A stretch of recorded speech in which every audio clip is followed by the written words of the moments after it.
Rasul encouraged us to care for girls, especially for girls, because in those times, in the majority of the world today, there's still this favoritism of boys above the girls.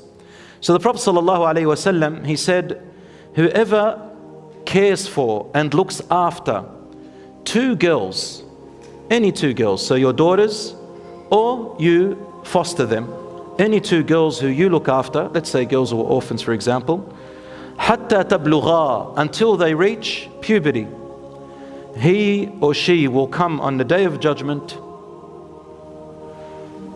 me and him and her together on the same plane, and he did this with his fingers. We will be together. Wherever I go, you'll be there with me. The hadith is in Sahih Muslim. So if you have daughters and you raise them on the piety and righteousness and goodness, and you protect them and provide for them and give them safety and you honor them, Rasul ﷺ will be with you. And in another hadith, they will be your protection from any punishment you deserve. They will be used to protect you and be forgiven. One woman said, Ya Rasulullah, I had one daughter who died. He said, if you are patient, she will be your guard on the day of judgment. Or a boy. The Prophet ﷺ used to treat his daughters. He only had daughters, and he had one son that died, and one before, it is narrated, before he became a prophet.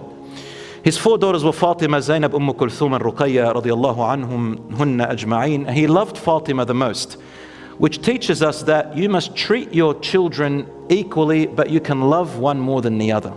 That's something you cannot control, but don't show that love in front of your children or behind their backs more. So don't favor them with extra care, but you can love them more. Whenever Fatima radiallahu anha, she was the youngest, whenever she entered and the Prophet ﷺ was sitting, he would get up with a cheerful face, go up to her, kiss her on her forehead, and then he would place her in his place. He made her feel grand, amazing. And that is why when the Prophet ﷺ died, she was the only one left. His other three daughters died, and he buried them all, sallallahu alaihi wasallam. He buried all his daughters, and he cried for them, and he went through a lot. And his daughter Fatima, she used to come in, and when he was sick, he usually always got up. This time he didn't get up, and she fell to the ground crying, saying, Atu'aku'akan ya Abi, are you going through immense pain, you? He said, yes, it's okay. There is no more pain upon your father after this day. And it's a long story, because she knew he would get up, he would never fail to get up. That means that day he became unable to stand.